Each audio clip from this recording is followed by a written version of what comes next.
Pessoal, boa noite mais uma vez. Eu queria começar retificando uma informação que eu dei ontem para o irmão Rubner. Ele perguntou sobre a sexta trombeta ser na metade da tribulação. E eu confirmei a informação. Na verdade, se você inclusive ouviu ver o gráfico lá do Marquinho.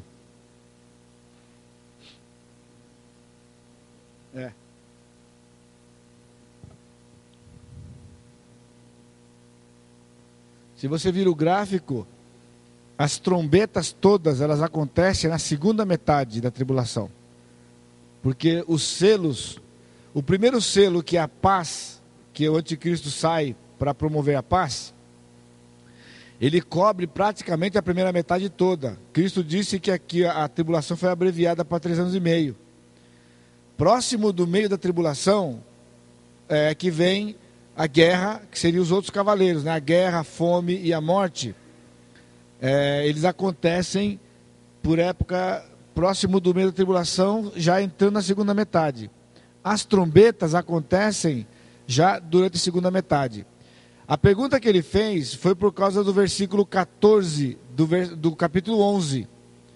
Porque passou o segundo ai, eis que sem demora veio o terceiro ai, como sendo o finalzinho do assunto das duas testemunhas, aqui. E as duas testemunhas, elas morrem no meio da tribulação, né? Agora deixe-me dar a resposta, que é assim. A sexta trombeta, ela termina no 21, do capítulo 9. No capítulo 10, nós vimos ontem que ele abre um parêntese, como está ali, ó, capítulo 10 e 11, de 1 a 14, a linha está em pé, né? É vertical.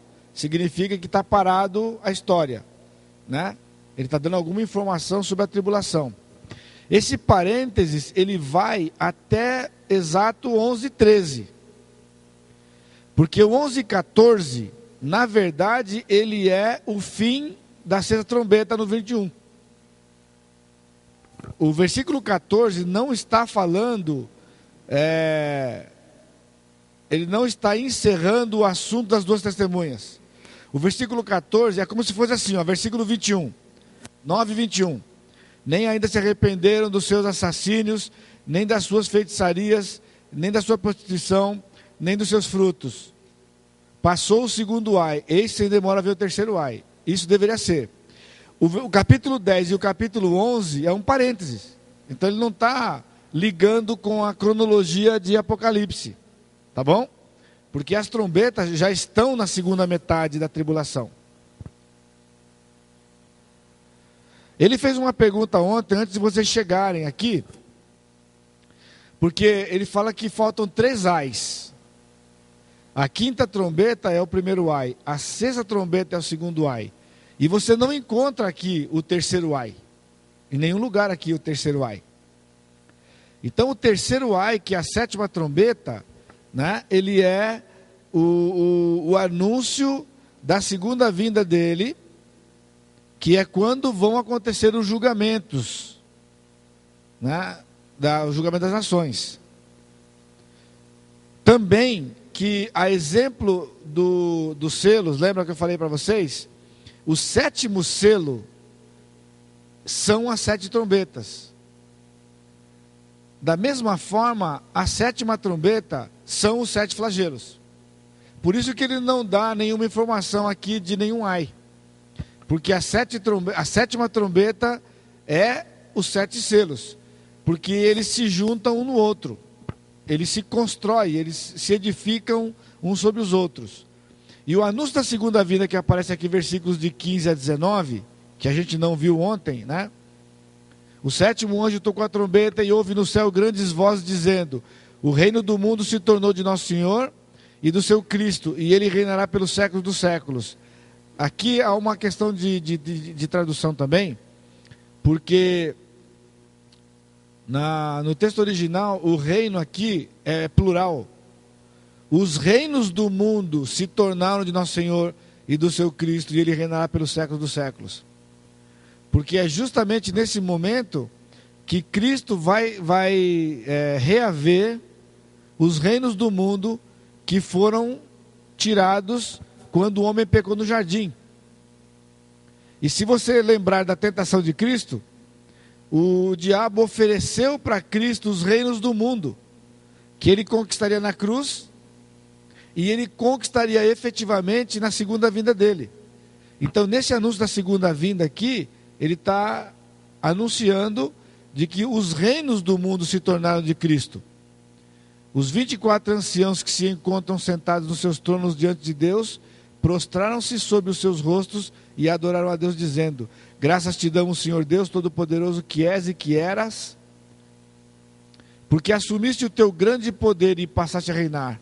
Na verdade, as nações se enfureceram, chegou, porém, a tua ira e o tempo determinado para serem julgados os mortos, para se dar o galardão aos teus servos, aos profetas, aos santos e aos que temem o teu nome, assim aos pequenos como aos grandes, e para destruires os que destroem a terra. Abriu-se então o santuário de Deus, que se acha no céu, e foi vista a arca da aliança do seu santuário, e sobrevieram relâmpagos, vozes, trovões, terremoto e grande sarevada. É muito difícil nesse aspecto a gente precisar exatamente o momento destes relatos aqui.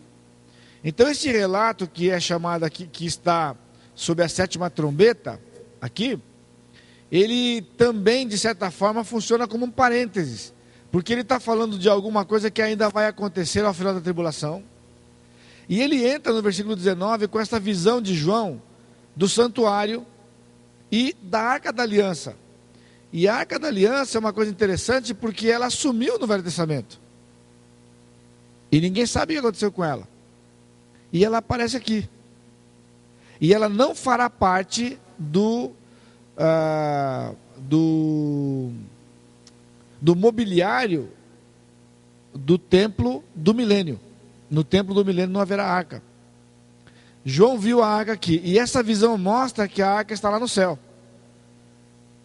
Então, se foi uma visão espiritual, né, de uma arca simbólica daquela arca, né, então ele está mostrando justamente isso, de que o santuário do futuro não vai aparecer a arca, porque nenhum lugar no Velho Testamento dá a informação de que Deus tenha levado a arca para o céu.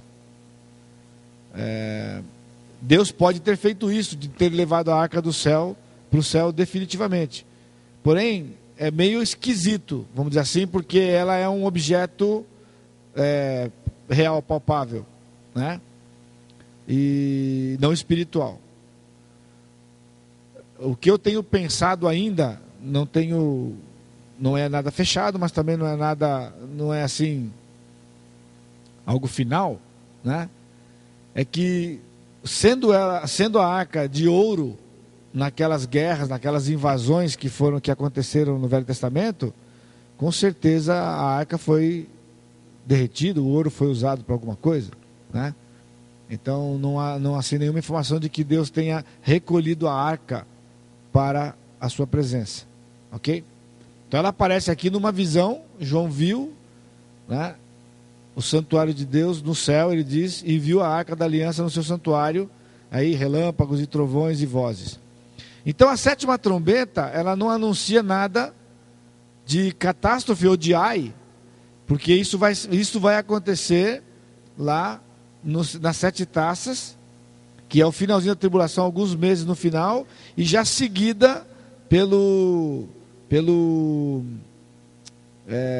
julgamento das nações. Nós vamos ver no capítulo 12, que no capítulo 12 ele vai também dar a informação do tempo que falta. O que acontece no capítulo 12, que é outro parênteses, capítulo 12, 13, 14 e 15, 14 é um outro parênteses, porque ele vai voltar a andar na história no capítulo 15 com os flagelos, com as taças, na verdade, que são os 7 últimos flagelos. Ok?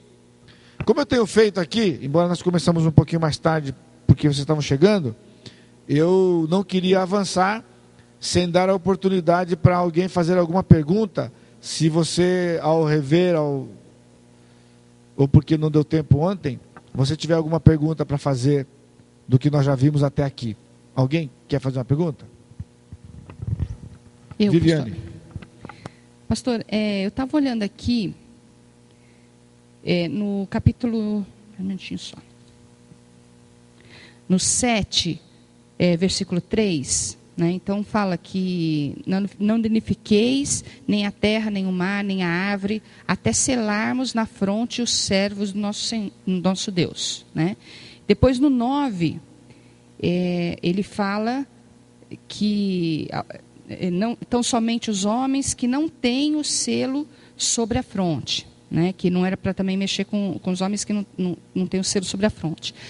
Esse selo são dos cristãos. Eu queria saber se a gente pode saber que selo que é esse. Quando a Bíblia fala de crente, selo do crente, ele sempre faz uma menção do Espírito Santo. O Espírito Santo é o selo. É ele quem garante a nossa jornada até o céu. Então esses selados aqui é o Espírito Santo. Agora quando ele fala selo na fronte, ele está falando de algum sinal visível que eles tinham. Assim como o anticristo vai selar ou marcar as pessoas que vão se submeter a ele na tribulação, com o número 666, que vai ser colocado na mão direita e na fronte, então Cristo vai selar também. E esse aqui são basicamente 144 mil, né? E os crentes, de forma geral, eles são isentos das catástrofes, mas são objetos da perseguição do anticristo e são martirizados. Então este selo aqui é um selo visível. O selo que nós temos é o Espírito, eles também tinham, mas eles tinham um selo visível também, um selo exterior na testa. Okay. Alguém tem outra pergunta? Vamos para frente? Rodrigo. Eu gostaria que, se possível, explicasse melhor aquela questão do livrinho, o que significa o livrinho, porque ficou doce e amargo. Você explicou, mas não... O livrinho do capítulo 10 aqui é o Evangelho, é a pregação da verdade do Evangelho, que é um livro que é a palavra de Deus, vamos dizer assim, é a palavra de Deus, e o centro da palavra de Deus é essa mensagem de redenção. E o fato dele ter comido e ele tinha sabor doce como mel na boca e ele foi amargo no estômago, a gente liga com o duplo efeito do Evangelho, o duplo efeito da palavra de Deus. Sempre que a palavra de Deus é pregada, ela tem esse duplo efeito. Ela salva e condena. Ela salva aquele que tem o entendimento aberto, aquele que se curva e obedece, e ela condena aqueles que rejeitam. Por isso ele tinha este aspecto, né? Então a gente faz uma associação.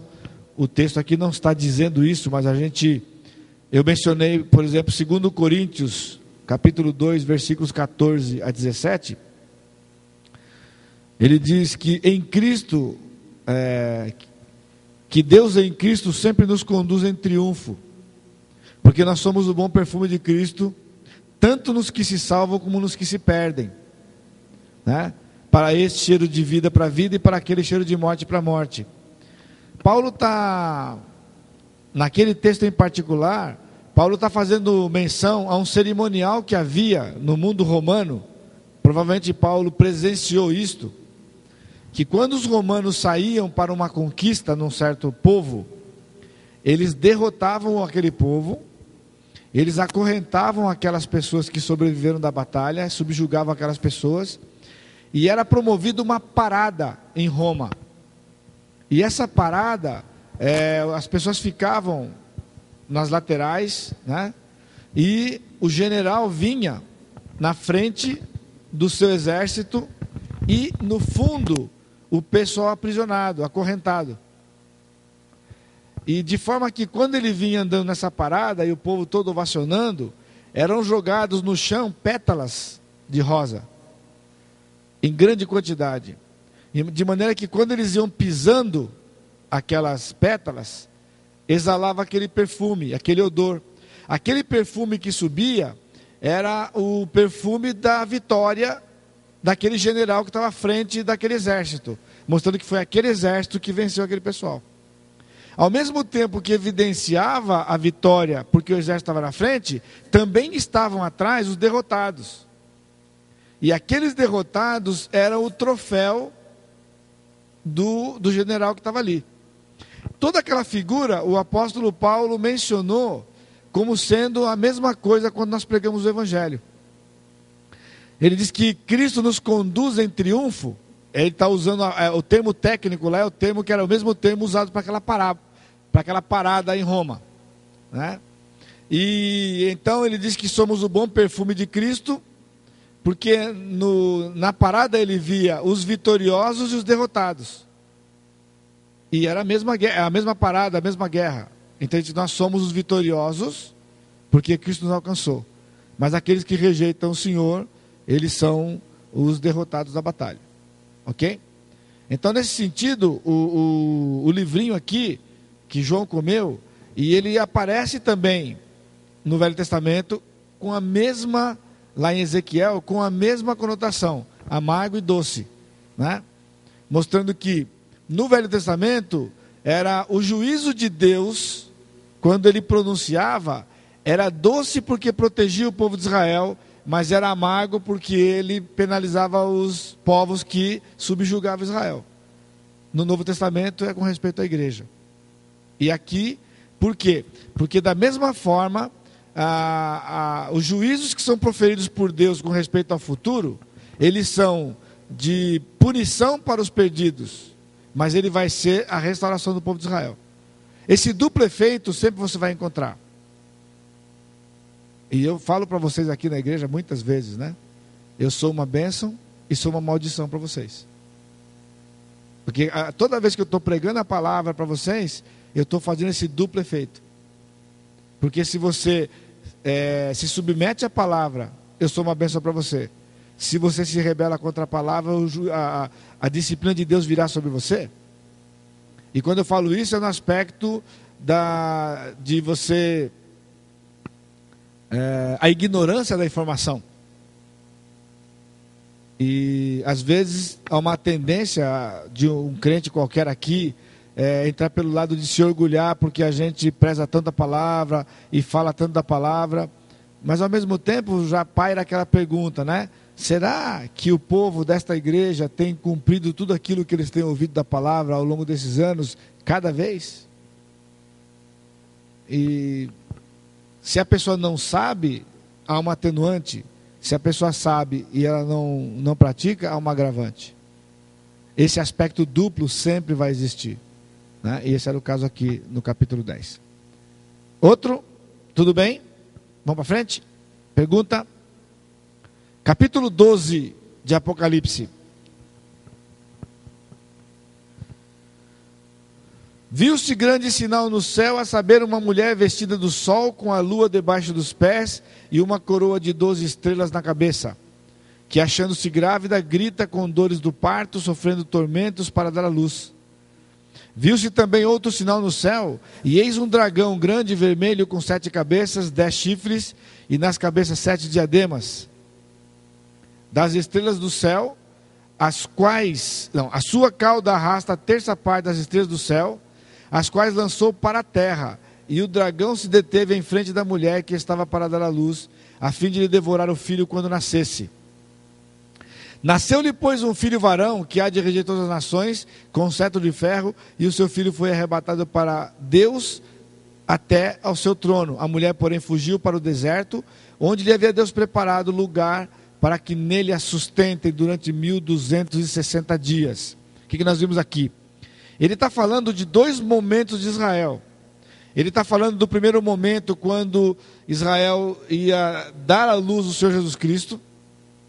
E nós acompanhamos toda a história do Velho Testamento. E é muito interessante de você ver a intervenção do diabo tentando impedir que o Senhor Jesus Cristo nascesse. A primeira mensagem que eu preguei na minha vida, isso foi em 1970. E agora?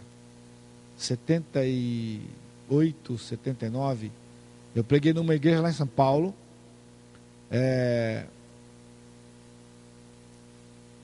E eu preguei sobre a batalha dos séculos.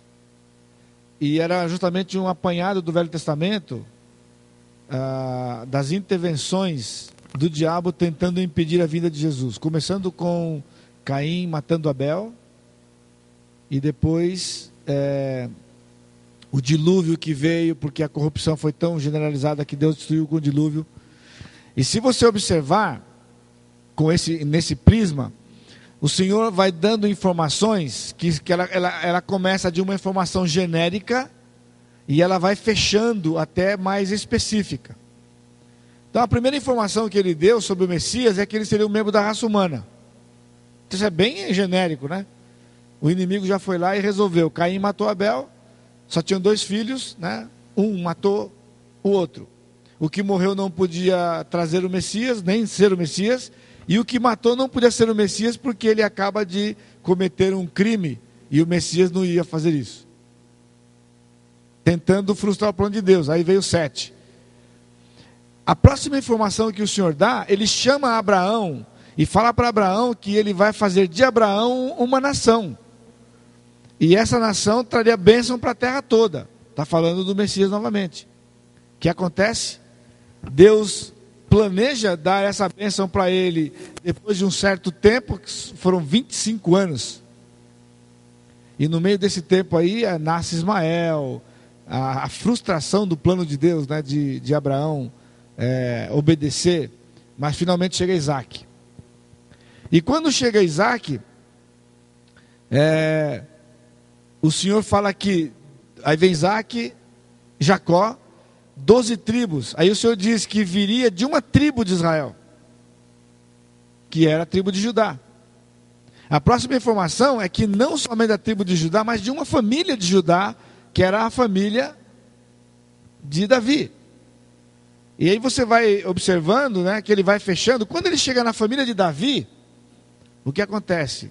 Aparece Atalia, uma mulher, que manda matar toda a linhagem de Davi. Porque mata a linhagem de Davi, então agora ficou fácil, né? Porque já sei que não é de qualquer possibilidade, é daquela família. Então, os filhos todos são aqueles, e mandou matar. E Deus separa uma outra mulher chamada Jeoseba, que pega Joás com 6 anos de idade e esconde no templo. De forma que, lá no tabernáculo que eles tinham, na verdade, que o templo não tinha sido construído, né? Ela esconde, e você vê, a linhagem do Messias ficou por uma criança de 6 anos. Israel é espalhado depois, ele vai para Israel do norte, é invadido pelos assírios, Israel do sul vai para a Babilônia. E quando Cristo nasce, né, manda matar todas aquelas crianças com Herodes, é o que está aqui. O dragão, ele diz que versículo 4, ele arrasta a terça parte das estrelas do céu, os quais lançou para a terra, e o dragão se deteve em frente da mulher, que estava para dar à luz, a fim de devorar o filho quando nascesse. Isso aqui é a primeira vinda dele. Nasceu-lhe, pois, um filho varão, que há de reger todas as nações, com um cetro de ferro, e o seu filho foi arrebatado para Deus até o seu trono. Está falando da ascensão de Cristo. A mulher, porém, fugiu para o deserto. Aqui tem duplo cumprimento. Fugiu para o deserto é quando ele foi espalhado pelo mundo inteiro. Até quando ele vai voltar para Jerusalém pelo anticristo. Isso é futuro para nós. Mas quando ele diz, onde lhe havia Deus preparado lugar para que nele sustentasse durante 1260 dias, está falando da segunda metade da tribulação. Que Israel vai ser disperso de novo. Então Israel volta para Israel. A nação vai vir do mundo inteiro para Israel. E naqueles primeiros 3 anos de paz, quando chega no meio da tribulação, acontece isso aqui. E quando acontece essa peleja de Satanás ser expulso do céu, que ele menciona aqui no versículo 4, ele vai dar detalhes do versículo 7 em diante. Veja o versículo 7. Houve peleja no céu. Miguel e seus anjos prepararam pelejaram contra o dragão, também pelejaram o dragão e seus anjos. Todavia não prevaleceram, nem mais se achou no céu o lugar deles. Foi expulso o grande dragão, a antiga serpente que se chama Diabo e Satanás, o sedutor de todo mundo. Sim, foi atirado para a terra, e com ele os seus anjos. Então ouvi grande voz do céu proclamando: agora veio a salvação, o poder, o reino do nosso Deus e a autoridade do seu Cristo, pois foi expulso o acusador de nossos irmãos, o mesmo que os acusa de dia e de noite diante de nosso Deus. Eles, pois, o venceram por causa do sangue do Cordeiro e por causa da palavra do testemunho que deram, e mesmo em face da morte, não amaram a própria vida. Paro aqui. Aliás, vamos mais um pedacinho. Por isso festejai aos céus, e vós, os que nele habitais. No momento em que o diabo é expulso do céu com suas hostes, o que acontece no céu? Festa, festejamento. Por quê? Porque durante todo este tempo do mundo, o diabo está lá acusando os crentes. E a partir desse instante, ele não vai mais acusar os crentes. Então aqueles que estão lá, eles fazem uma festa no céu, porque aqui diz, eles venceram por causa do sangue do Cordeiro, mesmo em face da morte, não amaram a própria vida, mostrando que eles venceram o diabo aqui, quando eles morreram martirizados por obedecerem ao Senhor Jesus, e agora estão festejando no céu. Por outro lado ele diz: ai da terra e do mar, pois o diabo desceu até vós, cheio de grande cólera, sabendo que pouco tempo lhe resta. Quanto tempo resta para ele? 1260 dias, 42 meses, 3 anos e meio, e ele vai ser aprisionado no abismo, que nós vamos ver no capítulo 20. Versículo 13. Quando, pois, o dragão se viu atirado para a terra, o que ele fez? Perseguiu a mulher que dera à luz o filho varão. Então ele vai perseguir quem? E foram dadas à mulher as 2 asas da grande águia, para que voasse até o deserto, ao seu lugar, aí onde é sustentada durante um tempo, tempos e metade de um tempo fora da vista da serpente. Um tempo, mais 2 tempos são 3 tempos, metade de um tempo, 3 tempos e meio, 3 anos e meio, que são os mesmos 1260 dias do versículo 6. Então, aqui Israel de novo sai para os montes, ele sai para o deserto e vai cumprir Mateus 24, que ele diz: ore para que não aconteça no sábado, ai das que estiverem grávidas, porque quando o anticristo for invadir Israel, para quebrar o pacto com Israel, eles vão ter que fugir de novo, e eles vão se espalhar pelo mundo inteiro de novo. Versículo 15: então a serpente arrojou da sua boca atrás da mulher água como um rio, a fim de fazer com que ela fosse arrebatada pelo rio. O rio tem uma característica, né? Qual é a diferença entre o rio e o mar? O mar, ele é agitado para todo lugar, mostra a instabilidade, a inconstância. Ele usa para falar dos povos. O rio, ele tem uma direção só. Então ele tem uma origem e tem um destino. Então ele está mostrando que o inimigo sai determinado atrás de Israel. Como um rio que corre para aquele lugar, ele sai determinado com o fim de arrebatar a mulher, significa de sufocar Israel, né? E exterminar Israel. Novamente, a tentativa de grandes líderes do mundo que aconteceram no passado de aniquilar com a terra de Israel. A terra, porém, socorreu a mulher. E a terra abriu a boca e engoliu o rei que o dragão tinha arrojado de sua boca. Irou-se o dragão contra a mulher e foi pelejar com os restantes da sua descendência, os que guardam os mandamentos de Deus e têm o testemunho de Jesus. E se pôs em pé sobre a areia do mar. Versículo 16 é aquilo que está na parábola da separação dos cabritos das ovelhas. Quando ele fala que quando eu estava nu, me vestiste, quando eu estava preso, me visitaste. Aí perguntaram: quando foi que fizemos isto? Quando fizeste a um desses meus pequeninos, a mim fizeste. Os pequeninos naquela parábola, essa é o povo de Israel. E aqui ele está dizendo, a terra, porém, socorreu a mulher. Porque quando eles foram espalhados no mundo inteiro, eles encontraram lugar para esconder no meio dos crentes. Só os crentes davam lugar para Israel. Porque os crentes não tinham medo de morrer. Não terão medo de morrer naquela época. E eles vão ser mortos, de qualquer forma, pelo anticristo, né? Então aqui você vê de novo o Senhor mencionando que a Israel vai ser preservado.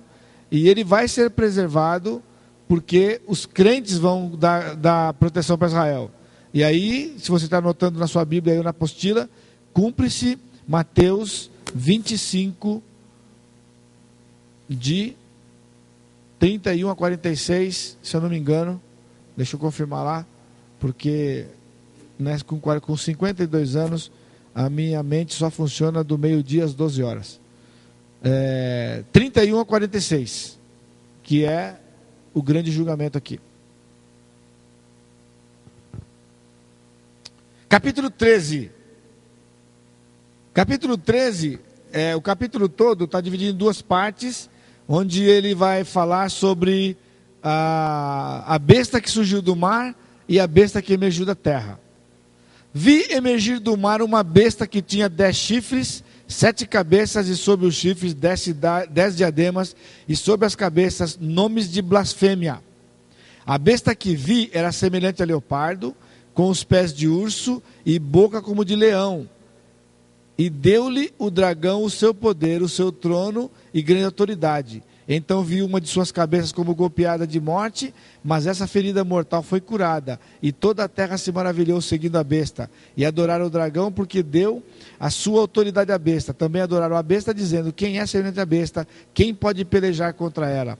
Foi-lhe dada uma boca que proferia arrogância e blasfêmias, e autoridade para agir 42 meses. E abriu a sua boca em blasfêmias contra Deus, para lhe difamar o nome e difamar o tabernáculo, a saber, os que habitam no céu. Foi-lhe dado também que pelejasse contra os santos e os vencesse. Deu-se-lhe ainda autoridade sobre cada tribo, povo, língua e nação. E adorá-la-ão todos os que habitam sobre a terra, aqueles cujos nomes não foram escritos no livro da vida do Cordeiro, que foi morto desde a fundação do mundo. Se alguém tem ouvidos, ouça. Se alguém leva para cativeiro vai. Se alguém matar a espada, necessário é que seja morto a espada. Aqui está a perseverança e a fidelidade dos santos. Anote na sua apostila, anote na sua Bíblia, se você está no seu caderno, aquilo que está aqui na apostila.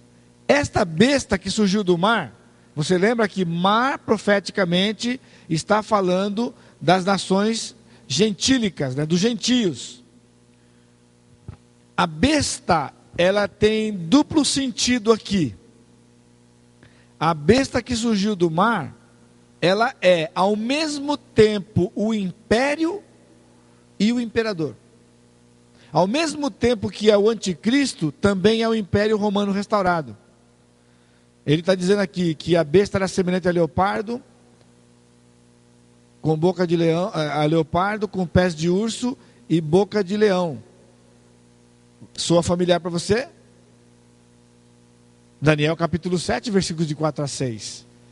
As 3 referências eram daqueles povos que viriam, Nabucodonosor, com a Babilônia, Medo-Persas e os gregos, né? O quarto animal era um terrível, ele não dava informação. Porém, ele diz que aquele quarto animal que era terrível tinha o quê? 10 chifres, né? Ele diz, versículo 1, ele diz que ele tinha 7 cabeças e sobre as cabeças 10 chifres, diademas e nomes de blasfêmia. Aqui ele está falando já do anticristo tendo assumido os outros 3. Se você lembra lá no capítulo 7 de Daniel, e no capítulo 8, ele diz que eram 10, aí subiu um, que era o 11º, que derrotou 3, ficaram 8. Essa besta aqui tinha 7 cabeças, porque a outra cabeça é o próprio anticristo, que já está reinando aqui, né? Então ele é o anticristo e o império romano. Essa cabeça que foi golpeada de morte, aqui, é o anticristo que foi morto. Aqui alguns estão querendo ligar esta morte com o Império Romano que morreu e foi restaurado. Ele ressuscitou naquela época, ok? Mas ele está falando que a cabeça foi golpeada de morte. E lá em Daniel, aquela cabeça, né, o chifre lá, ele representava um rei. Ok? Então aqui, ele tinha 7 cabeças. Cada cabeça aqui está representando uma das nações. São 7 nações que vão se juntar ali, né? Na verdade são 10, 3 vão sair, vai ter mais uma, são 8. Se essa cabeça golpeada pode ser o Império Romano restaurado, porque aqui ele está falando das duas coisas ao mesmo tempo, tanto o Império como o Imperador. Mas há uma boa possibilidade de que lá na tribulação, o que vai acontecer aqui é que o anticristo vai ser morto e ele vai ressuscitar pelo poder do diabo. Então ele vai simular uma ressurreição dele nos mesmos moldes de Cristo. Porque no capítulo 13 aqui fica claro que está sendo formada uma trindade satânica, que é o diabo, o anticristo e o falso profeta. Definitivamente o diabo vai fazer aquilo que ele sempre quis. E qual tem sido sempre o desejo do diabo? Ser igual a Deus. Então aqui o diabo está no lugar de Deus, o anticristo no lugar de Cristo e o falso profeta no lugar do Espírito Santo. Essa informação é importante para vocês. Quando ele fala que abriu a boca em blasfêmias contra Deus, é exatamente como está em Daniel. Aí você está vendo a importância de se saber Daniel primeiro, para depois se entender Apocalipse. Tendo estudado Daniel a semana passada, não é difícil para você poder entender que ele está falando aqui do anticristo, do Império Romano, restaurado com aqueles detalhes. Versículo 11. Vi ainda outra besta emergir da terra. A terra é a terra da Palestina. Possuía 2 chifres, parecendo cordeiro, mas falava como dragão. Aqui é interessante porque o cordeiro sempre representa Cristo. Então ele parecia o cordeiro, mas ele falava como dragão. Então, ao mesmo tempo que ele parecia com Cristo, na verdade ele estava sendo dirigido pelo diabo, que é o dragão. Exerce toda a autoridade da primeira besta na sua presença, faz com que a terra e seus habitantes adorem a primeira besta cuja ferida mortal foi curada. Quem tem esse papel no plano de Deus de levar as pessoas a adorarem o Senhor Jesus Cristo?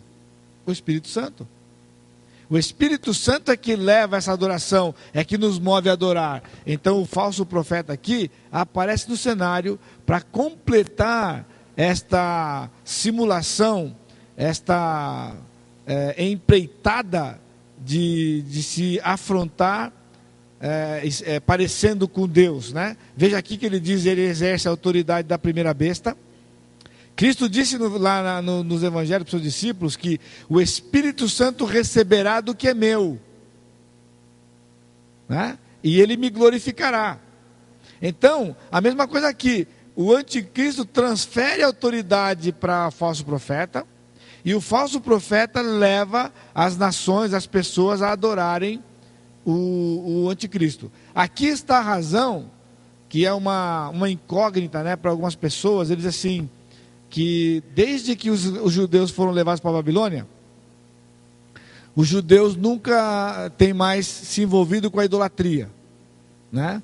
E eles rejeitaram Jesus justamente, entre aspas, aqui humanamente, com medo da idolatria.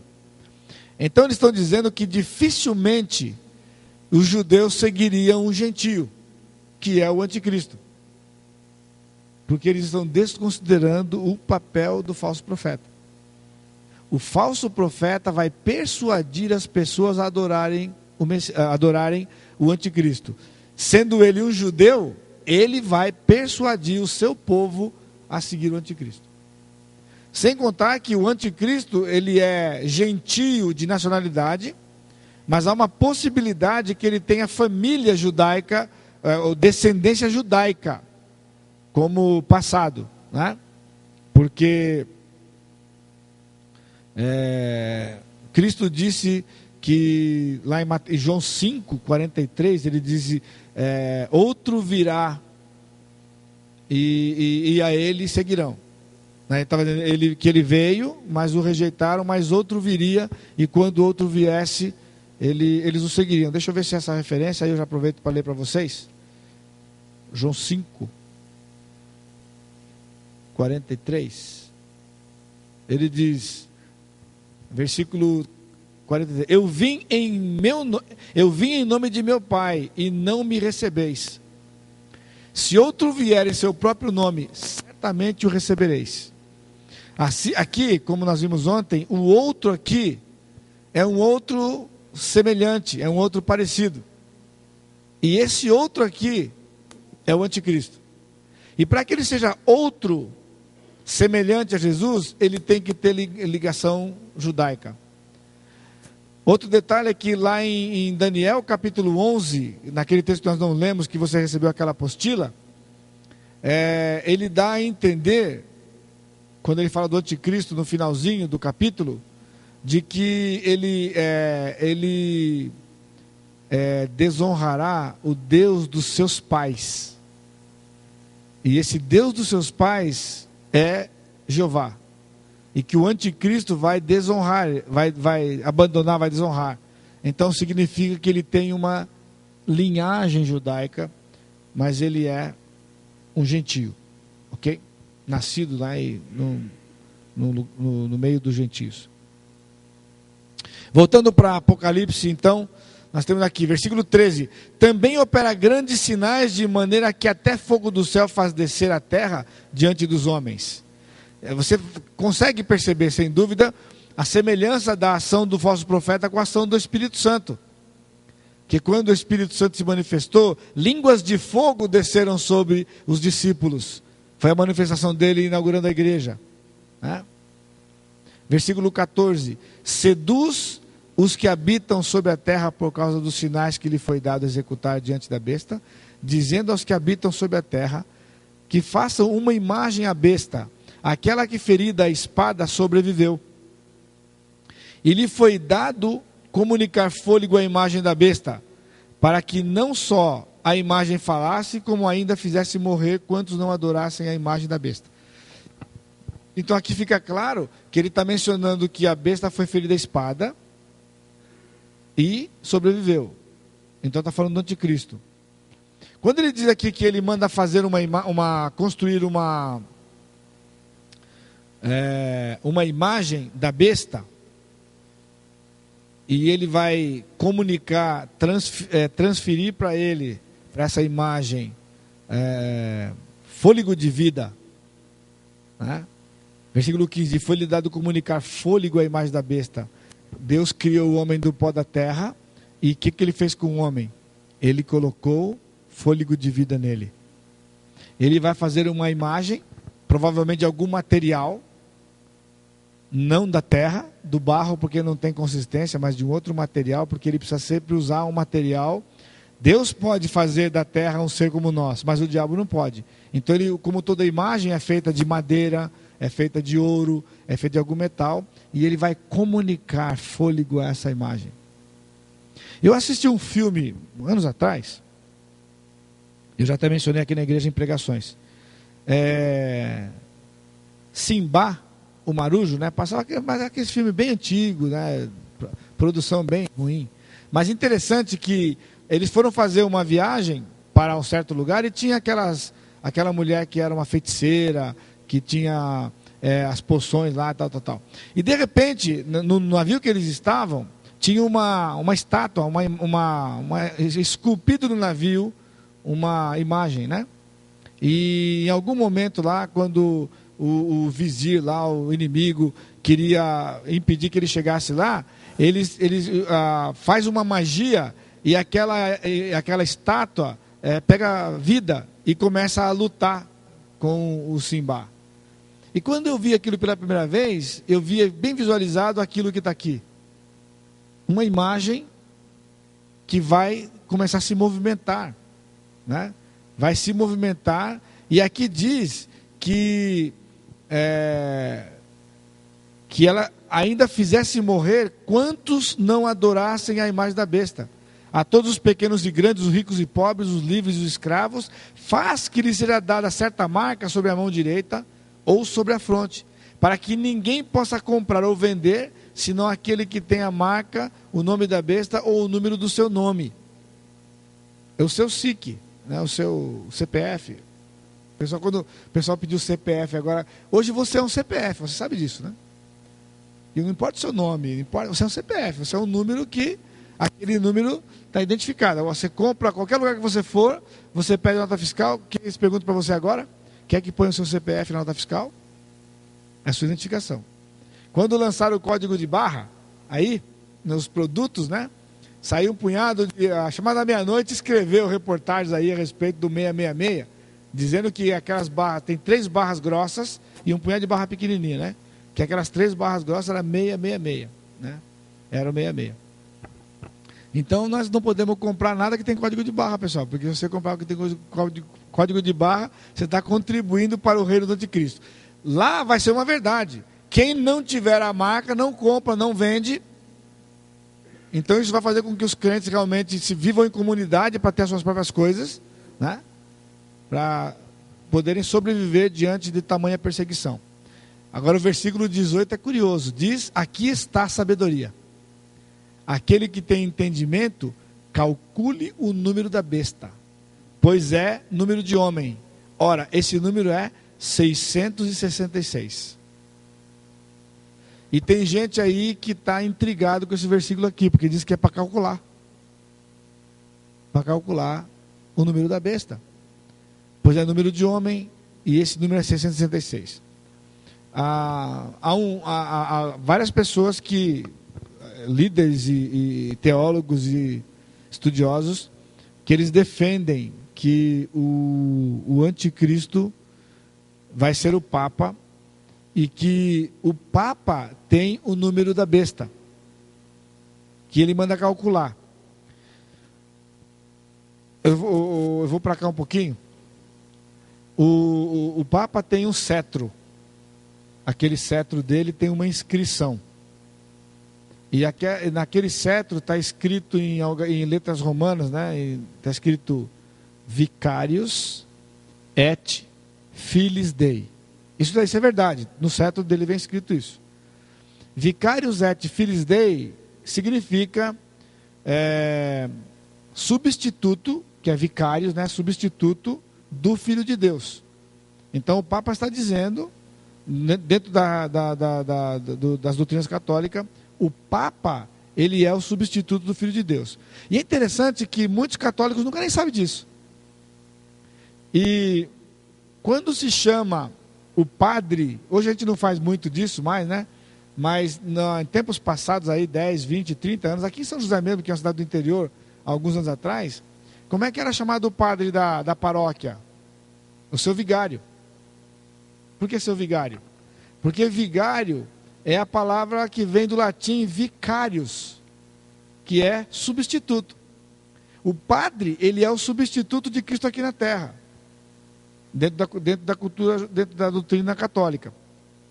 Por isso que o fiel confessa o pecado ao padre, e o padre dá a penitência, porque o padre pode cobrir ou dar penitência para os pecados veniais.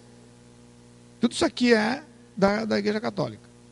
E se você pegar, talvez no intervalo eu possa fazer isso para você no computador com o Marquinho lá, se escrever Vicarius et Filis Dei, você consegue realmente chegar ao número 666. Agora, eu digo para você o quê?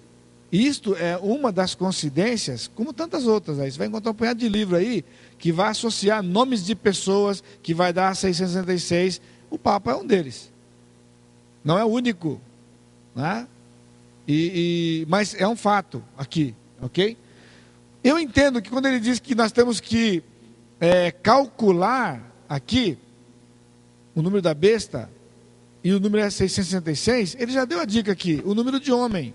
Porque no sexto dia Deus criou o homem. E o número 6 passou a ser o número do homem. 666. O diabo é o primeiro 6. o segundo meio é o anticristo e o terceiro meio é o falso profeta. Por isso que é 666, o diabo, o anticristo e o falso profeta. Esse é o nome. Eu só peço para você ter bom senso, né? De que você não saia afirmando, como muitos fazem aí, de maneira bastante, eu diria, insensata e imprudente, né? De fazer afirmações como esta, porque o Papa, ele é uma pessoa representante de uma religião. As pessoas têm o Papa numa certa, em consideração, e a pessoa está atacando uma autoridade no meio deles. E isso não é uma atitude sensata que deva ser tomada, né? Em estudos, a gente coloca isso justamente porque, como eu disse, é uma possibilidade como muitas outras. E é uma realidade. Se você pegar o número, depois eu vou fazer para você lá, está lá. Mas não é suficiente para se afirmar que o Papa é o anticristo. Que vai ser um Papa.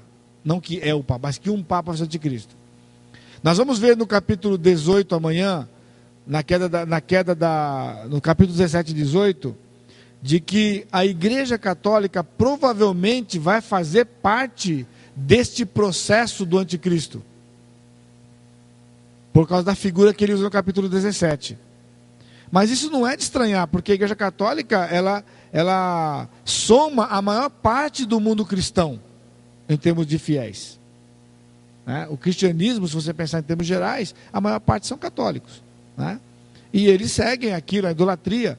E se hoje, por exemplo, o anticristo fosse se valer de uma religião para fazer a sua conquista, quem ele escolheria? Batista?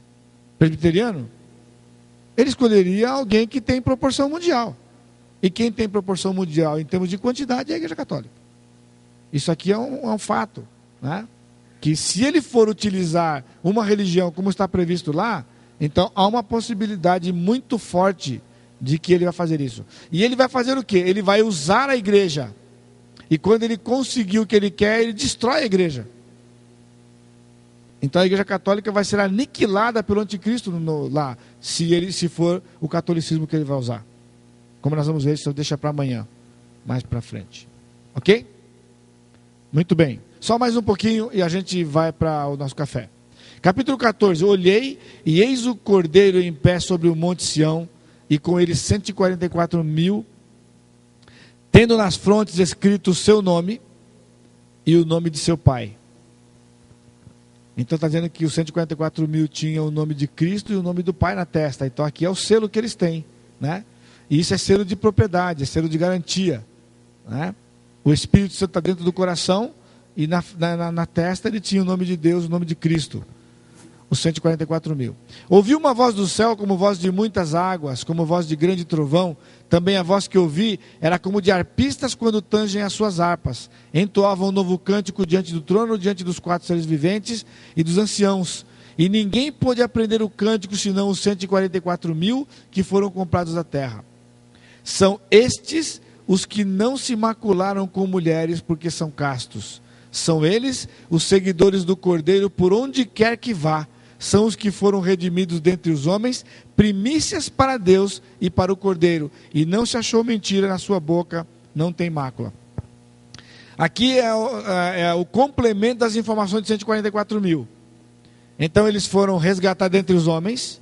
Então mostra que eles eram incrédulos na tribulação e se converteram.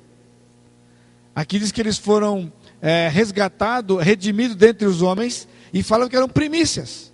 Primícias era a primeira parte. A festa das primícias era justamente a primeira colheita que garantia outras colheitas. A salvação dos 144.000 garante a salvação de milhares e milhares de todo o povo, língua, nação e tribo, que aparece no capítulo 7, que são os redimidos da tribulação. Que são milhares de milhares, como está escrito lá, né? Então, outra informação que dá aqui é que eles tinham um cântico que eles aprenderam, que ninguém podia aprender.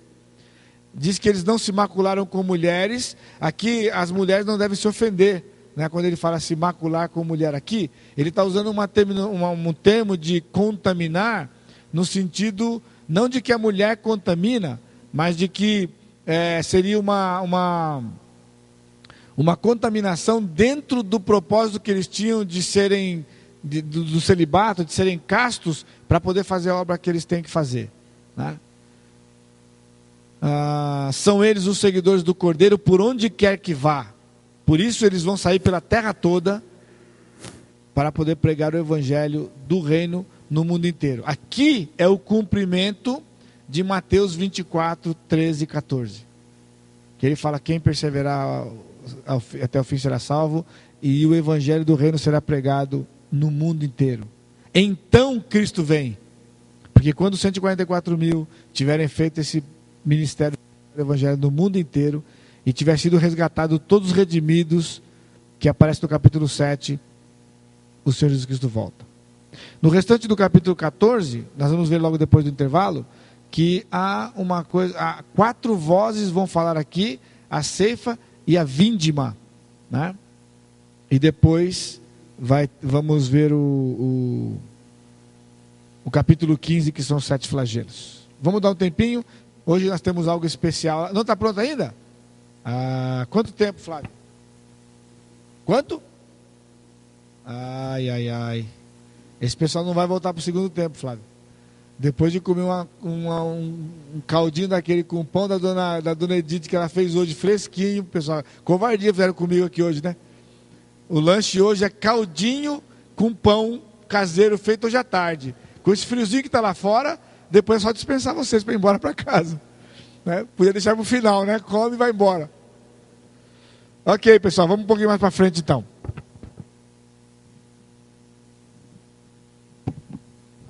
A apostila é página 20. Se você quer acompanhar lá. As vozes dos anjos, versos 6 a 13, constitui de 4 vozes de anjos anunciando uma mensagem. Esta mensagem vem da parte de Deus para os homens. A primeira voz é a de um anjo voando pelo meio do céu, tendo um evangelho eterno. No original, o vocábulo evangelho está enfatizado, aparecendo como substantivo e verbo separados pelo advérbio eterno. Está escrito aí na apostila. Destaca que o substantivo e o infinitivo repetem e assim enfatizam o evangelho e a ideia de boas novas. Eu fiz uma citação de um cidadão aí. Versículo 6. Vi outro anjo voando pelo meio do céu, tendo o evangelho eterno, para pregar aos que se assentam sobre a terra, e a cada nação e tribo e língua e povo, dizendo em grande voz: temei a Deus e dai-lhe glória, pois é chegada a hora do seu juízo, e adorai aquele que fez o céu e a terra e o mar e as fontes das águas. Seguiu-se outro anjo, o segundo, dizendo: caiu a grande Babilônia, que tem dado a beber a todas as nações do vinho da fúria da sua prostituição. Esta voz que está aqui, e vocês lembram que nós estamos num parênteses aqui, né? Capítulo 12, 13 e 14 é parênteses, os flagelos não começaram ainda. Essa segunda voz aqui é o que vai acontecer no capítulo 17 e 18. Porque a grande Babilônia vai cair, e ele fala de 2 Babilônias. Vai cair a Babilônia eclesiástica e a Babilônia política. São 2 Babilônias diferentes, porque são 2 ângulos diferentes de ver, né? A política é os reinos, né, que têm se formado no mundo, que na casa vai estar liderado pelo anticristo, e a Babilônia religiosa vai ser o falso culto, né, ou a religião falsa que o anticristo vai se utilizar para poder fazer a sua conquista. Isso nós vamos ver amanhã no capítulo 17 e capítulo 18. Talvez hoje, né, se a gente caminhar aqui der tempo, que eu estou achando que aquele caldinho vai me estragar o meu programa hoje. Aqui. A terceira voz. Seguiu-se a estes outro anjo, o terceiro, dizendo em grande voz: se alguém adora a besta e a sua imagem, e recebe a sua marca na fronte ou sobre a mão, também esse beberá do vinho da cólera de Deus preparado sem mistura do cálice da sua ira, e será atormentado com fogo e enxofre diante dos santos anjos e na presença do Cordeiro. A fumaça do seu tormento sobe pelos séculos dos séculos. Então ele está prevendo de que as pessoas que adoram a besta vão passar pelos flagelos que vão chegar ainda, que são os 7 que ainda faltam. A quarta voz: então ouvi uma voz do céu dizendo: escreve, bem-aventurados os mortos, que desde agora morrem no Senhor. Sim, diz o Espírito, para que descanse das suas fadigas, pois as suas obras os acompanham. Novamente, fica destacado aqui essa ênfase dupla, né? Ele pronuncia sobre aqueles que estão seguindo a besta, que vem juízo sobre eles, catástrofe, sofrimento, e ele menciona também aqueles que estão sendo martirizados pelo anticristo, que eles são bem-aventurados, porque eles são mortos pelo anticristo no seu corpo, mas eles não vão morrer a morte espiritual, por isso eles são bem-aventurados. Eles vão para o Senhor e eles vão aguardar apenas o desenrolar dos fatos para depois desfrutarem da eternidade. Versículo 14: olhei e eis uma nuvem branca, e sentado sobre a nuvem um semelhante ao Filho do Homem, tendo na cabeça uma coroa de ouro e na mão uma foice afiada. Na apostila, página 21, estes versos descrevem duas ceifas, primeiramente a dos eleitos e a segunda dos ímpios. No verso 14, aquele que está sentado sobre a nuvem branca é Jesus, que tem uma foice afiada na mão e recebe do anjo a ordem de tomar a foice e ceifar. Aqui, como já temos visto em outros lugares, há uma divergência quanto à identidade daquele que está nas nuvens, na nuvem branca. Alguns interpretam o outro como o anjo do versículo 15, que está sentado no 14, e definem aqui que é um anjo. O que eu estou dizendo aqui, esse que está na nuvem e tem uma coroa e na mão uma foice, alguns acham que ele é um anjo, porque no versículo 15 aparece: outro anjo saiu, como se o 14 fosse um anjo também, ok? Mas quando ele fala outro anjo, porque todo esse relato aqui são um relato de anjos se manifestando, anjos trabalhando, eles são os mensageiros que estão executando aqueles juízos. Mas na sequência você vai ver que fica claro que é o Senhor Jesus. Então vou ler o de 14 de novo em diante, para a gente poder ver a vindima. Olhei e eis uma nuvem branca, e sentado sobre a nuvem um semelhante a filho de homem, tendo na cabeça uma coroa de ouro e na mão uma foice afiada. Outro anjo saiu do santuário, gritando em grande voz para aquele que se achava sentado sobre a nuvem: toma a tua foice e ceifa, pois chegou a hora de ceifar, visto que a seara da terra já secou. E aquele que estava sentado sobre a nuvem passou a sua foice sobre a terra, e a terra foi ceifada. O argumento que eles usam aqui para dizer que esse do versículo 14 é um anjo, porque ele recebe uma ordem do anjo do versículo 15 para poder executar aquilo que ele tem que fazer. Então eles dizem que Cristo não ia receber a ordem de um anjo para poder fazer isso. Na verdade aqui, a interpretação disto é aquilo que nós vimos domingo passado nas parábolas de Mateus 7. Quando ele disse lá no Mateus 13, que são 7 parábolas de Mateus, a 7 de Mateus 13, na parábola do joio no trigo, ele disse que não era para poder fazer nada, que na colheita, na ceifa, o Senhor ia fazer o quê? Ele ia separar, e ele ia primeiro separar o joio. Vamos ver de novo? Mateus capítulo 13, porque tem o pessoal que está nos visitando aqui que não estava domingo passado na pregação. Versículo 36, a explicação da parábola do joio. Então, despedindo as multidões, foi Jesus para casa.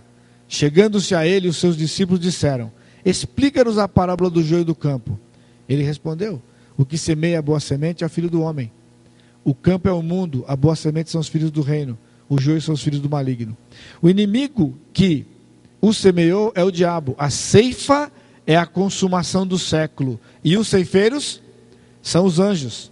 Pois assim como o joio é colhido e lançado no fogo, assim será na consumação do século. Mandará o Filho do Homem os seus anjos, que ajuntarão do seu reino todos os escândalos e os que praticam iniquidade, e os lançará na fornalha acesa, e ali haverá choro e ranger de dentes. Agora volta para o capítulo 14, você vai entender que quem é que vai mandar fazer a colheita, a ceifa, é o Filho do Homem.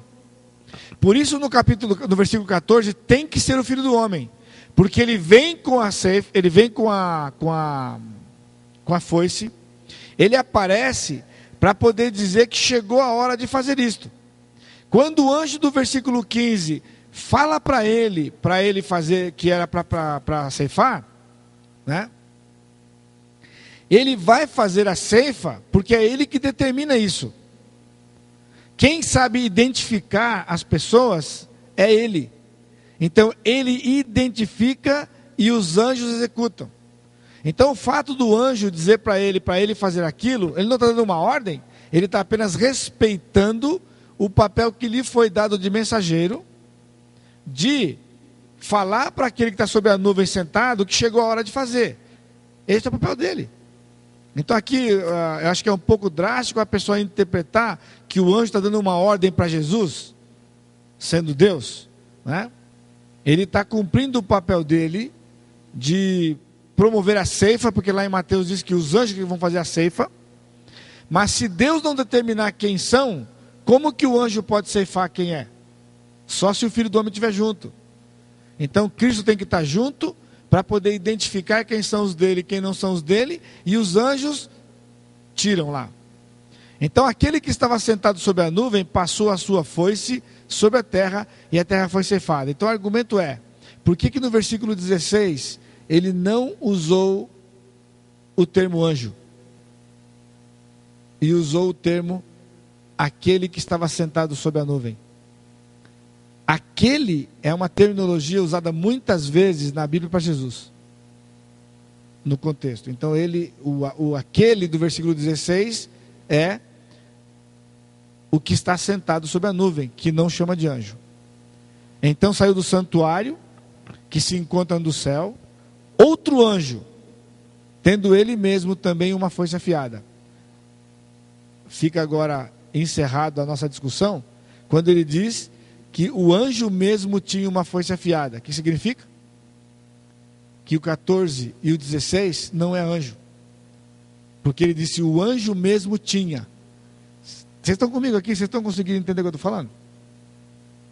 Se ele estava falando de um anjo com a foice afiada, então saiu outro anjo com a foice afiada. Mas quando ele diz, saiu um anjo, ele mesmo tendo uma foice afiada, ele está dizendo que aquele que está com a foice afiada, ela não é anjo. É outro, não anjo. Por isso é o Senhor Jesus. Então aqui fica a figura completa. O Senhor Jesus Cristo tem a foice afiada, e ele simplesmente ilustra o que vai acontecer. Porque ele veio para julgar, ele veio para ceifar, é hora de ceifar. Mas quem efetivamente faz a ceifa? O anjo do versículo 17. Saiu do santuário que se encontra o céu, outro anjo tendo ele mesmo a foice afiada. Saiu ainda do altar outro anjo, aquele que tem autoridade sobre o fogo, e falou em grande voz ao que tem a foice afiada, dizendo, toma a tua foice afiada, junta os cachos da videira da terra, porquanto as suas uvas estão amadurecidas. Então o anjo passou a sua foice na terra, e vindimou a videira da terra, e lançou-a no grande lagar da cólera de Deus. E o lagar foi pisado fora da cidade, e correu sangue do lagar até os freios dos cavalos, numa extensão de 1.600 estádios. Aqui, ele está dando para a gente uma figura do que vai acontecer na Batalha do Armagedão, que é a grande ceifa, que é quando ele vai separar os bodes das ovelhas, que é quando ele vai separar os seus das nações. Pessoal, correr sangue na altura do freio do cavalo é uma discussão que tem aí gerado páginas e páginas e páginas. Então eles estão dizendo que, eu estou aqui de novo, Marcelo, se você pegar um cavalo, né? Não um pangaré que está comendo ali do lado, ali. Aquele pangaré que está comendo do lado, a boca do bichinho está aqui. Mas um cavalo, naquela época aqui, a boca do cavalo está aqui, ó, onde está o freio dele aqui. Então eles estão perguntando assim, essa altura daqui até aqui naquela extensão de 1.600 estádios, 100 e tantos quilômetros de distância, naquela altura de sangue? Alguns acham que é um exagero. A outra posição é que o freio do cavalo é uma medida, assim. Aquele é um ferro que é passado na boca do cavalo, que tem amarrado lá a rédea, que quando você puxa, você freia. Então o freio do cavalo é aquele ferro que é colocado na boca. E aquele ferro tem um tamanho. Então eles estão dizendo que isso aqui seria a altura do sangue do lagar naquela extensão. Pessoal, não é pouco sangue. Essa altura aqui, numa distância de 100 e tantos quilômetros, né, é suficiente para poder dizer que é muita gente que vai morrer numa situação daquela lá. Ok? E o lagar foi pisado fora da cidade, correu sangue na altura dos cavalos. Então isso aqui é o julgamento que o Senhor vai fazer no final da tribulação. Só para a gente poder ir lá tomar o nosso caldinho aqui, eu queria ressaltar para você, para ficar claro, inclusive quando você for ouvir, assistir e ouvir o DVD, como que, quando você está interpretando o Apocalipse dessa forma, literalmente, como que a gente é levado naturalmente àquelas passagens, eu vou levando você a Mateus 24, que você pode ler depois, levo você a Mateus 13, que ele faz a menção do trigo, do joio do trigo, e ele diz, não faz, quem vai fazer essa separação é o Filho do Homem, e ele vai usar os anjos para fazerem isso. Isso é no final de todos os tempos, lá. Ele vai separar, né? E nós vimos domingo passado que quando ele fala na outra parábola, que lá é o arrebatamento, porque nessa aqui, ele tira primeiro os incrédulos, naquela do trigo do joio. Primeiro ele tira os incrédulos, né? E os crentes entram no reino. É exatamente aqui. Ele tira os incrédulos aqui, os crentes vão ficar para entrar no reino. Exatamente o oposto do arrebatamento, porque o arrebatamento, os crentes são tirados e o incrédulo fica. Então vocês que estão visitando a gente, sempre lembrar que se você ler Mateus 24, nada de Mateus 24 diz respeito à igreja. Aquela passagem no final de Mateus 24, que diz que um vai ser tirado e outro vai ser deixado, não é uma referência ao arrebatamento lá. O arrebatamento já aconteceu antes de Mateus 24. Ali ele está falando do julgamento das nações. O tirado é o incrédulo e o deixado é o crente. E a semana passada eu falei para vocês isso, estou reforçando, e foi usado como exemplo Noé e Ló. Ló foi tirado e depois foi feito a destruição. Isso é arrebatamento. No caso lá, quando ele fala tirado um e deixado o outro, o tirado é o incrédulo e o deixado é o crente, que é o que ele explica no capítulo 25. O tirado é o cabrito e o deixado é a ovelha para entrar no reino milenar. Porque capítulo 24 e 25 tem uma sequência lógica. O capítulo 25 começa com a parábola das virgens, né, das 10 virgens, que não é a igreja. As virgens ali representam o povo de Israel que vai entrar no milênio junto com a igreja. O noivo vem com a noiva. E as virgens ali, na festa de Israel, o noivo tinha todo aquele processo. Ele vai na casa da noiva, pega a noiva, leva para sua casa, apura o dote da noiva. Depois, a cerimônia do casamento. Agora, noivo e noiva casados voltam para a casa da noiva para encontrar-se com os amigos do noivo e entrar na festa. E fazia parte do ritual que eles escolhiam virgens que eram amigos deles, né, que iam acender as lâmpadas do local. E como eles dependiam de azeite para poder iluminar, e não sabendo que hora que eles chegariam para a festa, elas ficavam lá só preparadas. Quando o noivo chegava com a noiva, elas entravam e acendiam o lugar para que a festa ficasse, e a festa durava ali, dependendo da posse da pessoa, 7 dias. Então as virgens ali são esses amigos, estão esperando o noivo com a noiva que vem para a festa. Então a noiva é a igreja, o noivo é o Senhor Jesus Cristo, e aquelas virgens, então, o povo de Israel. As que não tinham azeite, que eram nécias, né, elas não se prepararam para esperar o noivo. Quando o noivo chegou, as que estavam prontas entraram e acenderam as lâmpadas. Eles entraram todos e fecharam a porta. Depois de fechar a porta, ninguém mais entra na festa. Quando as nécias chegaram com o azeite, porque foram buscar mais azeite, a porta estava fechada e não podia entrar.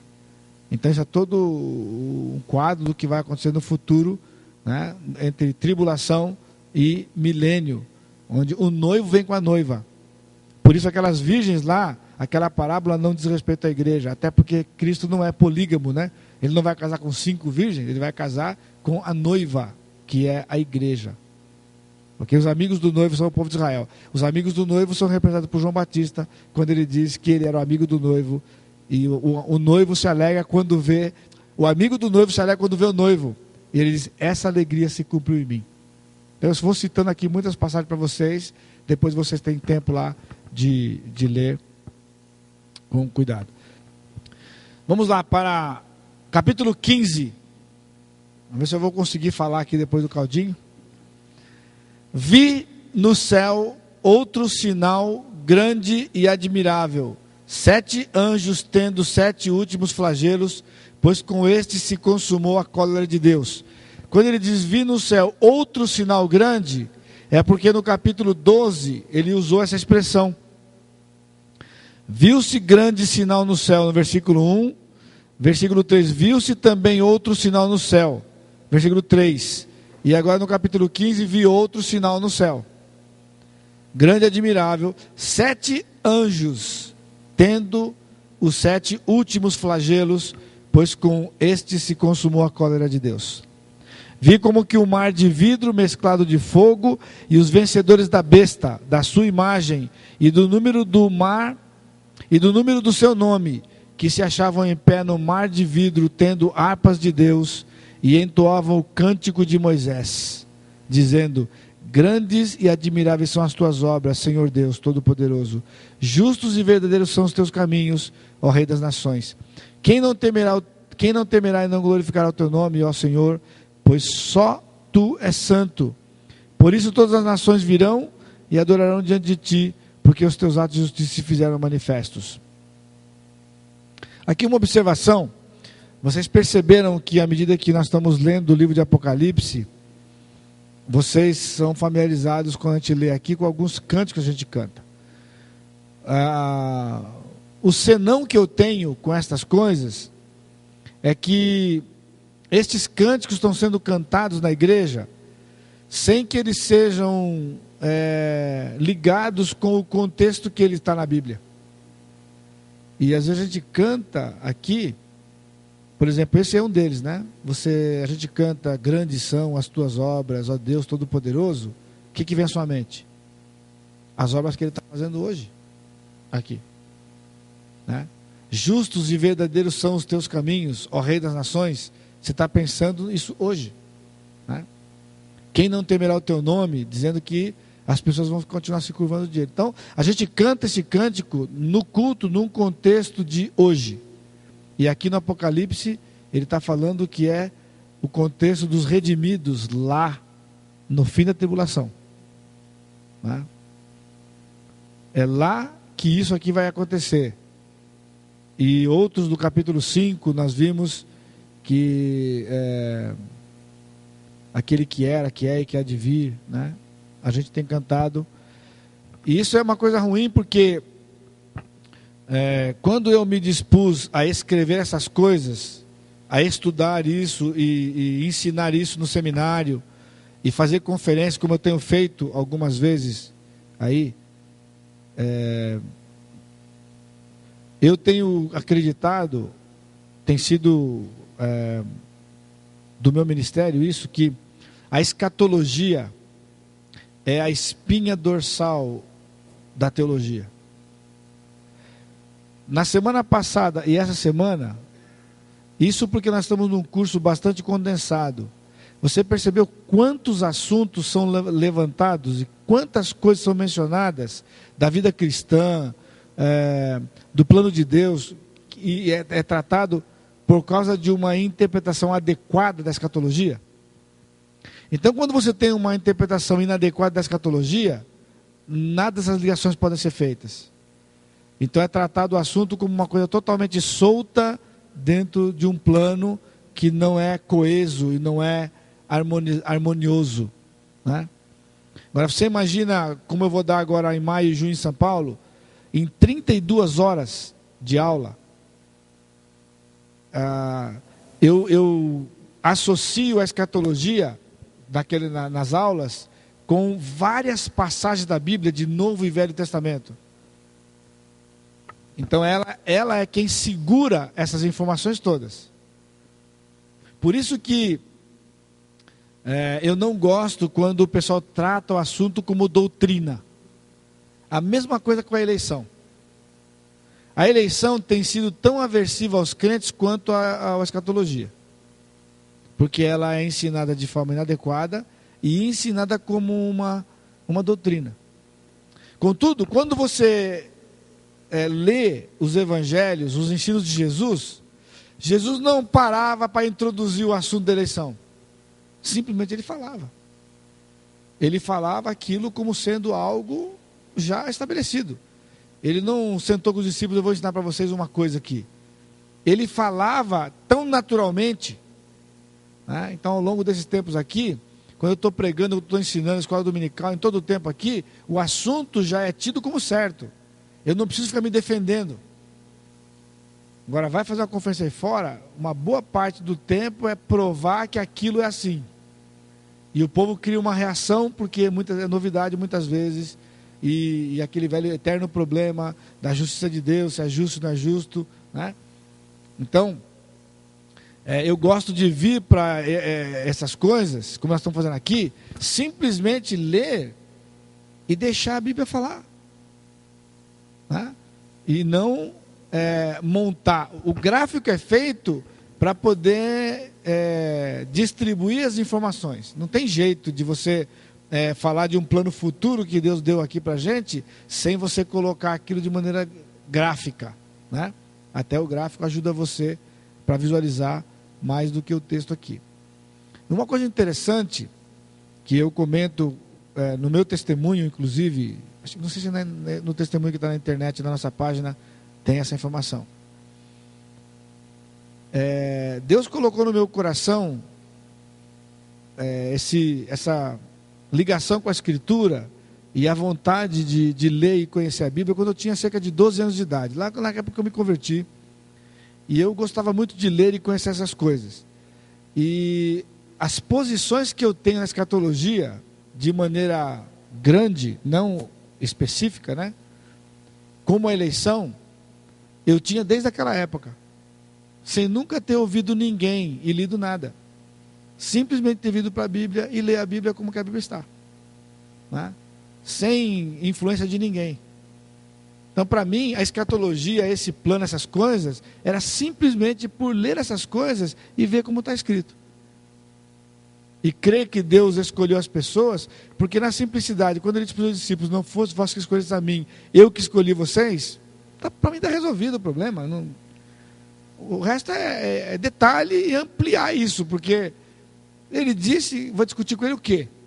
Que foi como foi? Ele disse abertamente para os discípulos isso, ele disse isso de maneira escancarada, né? Não foi... aí depois, mais tarde, com o recurso da língua, quando eu aprendi a língua, aí fica mais fácil, né? Quando você vê lá, todo aquele que o Pai... ninguém pode vir a mim se o Pai que me enviou não o arrastar. Está escrito lá, mas não foi traduzido assim, porque se traduzisse assim ia ficar muito escancarado, né? Então, fala que o Pai não trouxer. Porque trazer é aquela ideia de você pôr a mão no ombro e vamos lá, não vamos, né? Arrastar é uma coisa que a pessoa vem contra a vontade, né? Que é a mesma palavra que é usada quando ele puxou a rede com 153 peixes. É o mesmo verbo.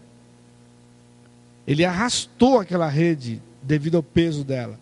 Aquela mesma atitude de arrastar a rede é o verbo que ele disse que o homem vem para Jesus arrastado. Ele não vem porque ele achou e descobriu nada, ele vem porque vem contra a vontade dele. Então isso é um incentivo para você, né? de muitas coisas que nós falamos aqui você vai esquecer. O recurso do DVD vai ajudar, mas o incentivo para você é ler, e ler, e ler outra vez, e ler de novo. Tem outro tempinho? Lê outra vez. Mesmo que eu já li isso aqui quantas vezes, essa semana passada, eu estou lendo tudo de novo essas coisas. Esses textos, outros textos, eu leio de novo. Pego um livro lá, eu leio outra vez. E leio também aquelas coisas que o pessoal fala que fica sempre surpreso. Peguei outro livro lá, eu tenho um outro livro, e eu estava lendo aqui, e a gente não tem tempo, né, de mostrar para vocês os livros. Você tem que acreditar que eu estou falando que eles falam aquelas coisas. Mas abre o livro e ele fala aquilo ali sem demonstrar nada. Está publicado, vendeu milhares de cópias aí, e ele disse e não falou nada. Não mostrou, não provou nada, né? Se você pede a direção do Espírito e você lê e deixa a palavra falar, você não vai ter dificuldade. Lógico, uma figura ou outra que você dependa da história, dependa da cultura. Por exemplo, me perguntaram aqui no intervalo, pastor, assim, em nota de um cruzeiro, de R$1, o que é o dote da noiva? Porque o noivo vai na casa da noiva, pega a noiva e leva para sua casa para apurar o dote da noiva. Lá nos tempos passados do nosso país, havia o dote da noiva. Na época de Israel também. Então você imagina que uma pessoa, um fazendeiro, isso é muito comum no lugar de terras, né? Que é o fazendeiro, o camarada é bom do dinheiro, ele tem um filho, e o filho dele é herdeiro dele de tudo que ele tem. E agora o filho dele vai se casar. Com quem? Depende do dote. É assim que funcionava. Então, uma moça que o pai tem uma fazenda, parte daquela fazenda ele dava para ela, para que ela apresentasse para o noivo, o rapaz, que ela tinha direito de casar com ele, porque ela tinha terra para dar para ele. Porque a terra dela era anexada dele. Era o dote dela. E, logicamente, que o pai ia dar a mão, ia querer que seu filho casasse com quem? Com a noiva que tivesse o melhor dote. Então, quem não tinha dote, não casava com gente nobre. Só casava o plebeu só casava com o plebeu. Por isso aquelas histórias, né, do príncipe que casava com a moça que não tinha nada, e dava história, dava filme. Porque isso aqui não era comum. O comum era que a pessoa de posse casava com uma moça que tinha posse. Porque ela trazia o dote. Era aquilo que ela tinha para oferecer para o noivo. Agora aplique-se a Jesus. Nós somos a noiva e vamos oferecer o que para o noivo? Os atos de justiça que temos feito para ele. Aquilo que o enaltece, aquilo que o exalta, que demonstra o meu apreço por ele. Aquilo que foi feito que não traz glória para ele, queima, não presta. Só sobra o dote, que é aquilo que engrandece o noivo. Esse é o dote da noiva. Né?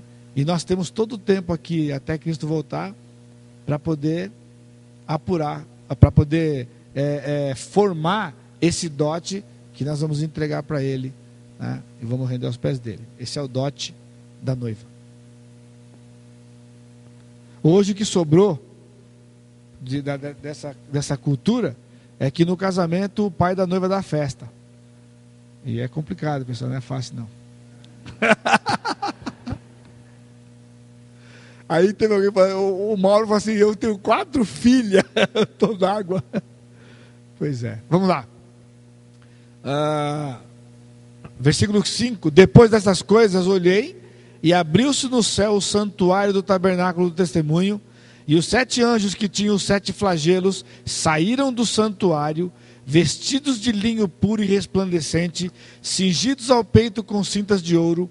Então um dos 4 seres viventes deu aos 7 anjos 7 taças de ouro, cheias da cólera de Deus, que vive pelos séculos dos séculos. O santuário se encheu de fumaça, procedente da glória de Deus e do seu poder. Ninguém podia penetrar no santuário enquanto não se cumprissem os 7 flagelos dos 7 anjos. Só por essa introdução, dá para você entender que ele está falando de algo que é muito mais intenso do que já veio. Porque está falando que é A ira, a cólera de Deus está armazenada naqueles 7 recipientes. O que é aquilo lá? Oi? Quem que pôs lá? Ok. A cólera de Deus ela está como que armazenada naqueles 7 das 7 taças que vão ser derramadas sobre a humanidade naqueles últimos meses da tribulação. Capítulo 16. Ouvi vinda do santuário uma grande voz dizendo aos 7 anjos: ide e derramai pela terra as 7 taças da cólera de Deus. Saiu, pois, o primeiro anjo, derramou a sua taça pela terra, e aos homens portadores da marca da besta e adoradores da sua imagem sobrevieram úlceras malignas e perniciosas. Lembra que essa parte agora é bem no auge do governo do anticristo. Ele começou com paz, ele quebra o pacto com Israel, e ele agora começa a forçar as pessoas a adorá-lo. Aquilo que ele tinha feito no começo como um pacto de acordo não funcionou, porque ele não conseguia manter aqueles acordos por muito tempo. Então o que ele faz? Ele começa a usar da força. Então ele obriga o pessoal a adorar, quem não adora mata, aquela imagem passa a ter vida, e ela começa a perseguir as pessoas que não querem adorar a besta. A pessoa não serve a Deus, não teme a Deus, então ele começa a servir o anticristo. Então, quando chega no auge do reino dele, do governo dele, que é já depois da segunda metade, né, pense na metade da tribulação, na metade da metade, que já está indo para o fim da tribulação, ele tem o pessoal com marcas, né, espalhados pelo mundo, quem compra, quem vende, e são os adoradores, os seguidores, aquele pessoal que é envolvido com o anticristo. O primeiro cálice vem justamente sobre eles. O que acontece? Úlceras malignas e perniciosas. Hoje, uma doença que tem assolado, né, a população do mundo é o câncer, né? As feridas, e aqui ele está usando úlceras malignas. A úlcera é uma ferida que estoura. A gente ouve falar da úlcera que é no estômago, né? Uma irritação, que é a gastrite, ela se torna depois uma ferida, e aquilo pode estourar e fazer um tremendo estrago lá no estômago da pessoa. Isso provocado por coisas emocionais. Você sabe que o negócio emocional é que pega lá, né? E aqui ele está usando o termo úlceras malignas, né? E ainda com o aspecto de perniciosas. A ideia pode ser muito bem de contagiosa, né? Porque ela acaba passando para outras pessoas. Derramou o segundo a sua taça no mar. Então aquele primeiro foi na terra. No mar. E esse tornou em sangue como de morto. E morreu todo ser vivente que havia no mar. Você vai lembrar que na trombeta já havia morrido 1/3. Agora morrem os outros 2/3.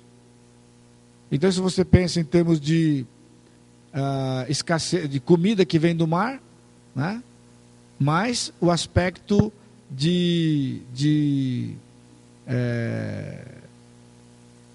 a morte no mar dos animais do mar, né? Isso provoca mau cheiro, isso provoca doenças provenientes do apodrecimento dessas coisas, né? Lembre-se que as coisas que vão perdendo vida no mar, elas vão sendo jogadas para a praia. Uma boa tendência de que vai vindo para a praia pelas ondas, né? E aquilo fica no redor, e você pode imaginar a sujeira que é aquilo ali, e doenças que podem vir por causa desse aspecto.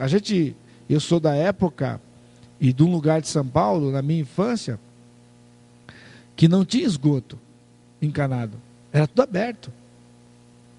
Então não tinha coleta de lixo como hoje o lixo passa e a gente tinha que se virar para queimar no fundo do quintal.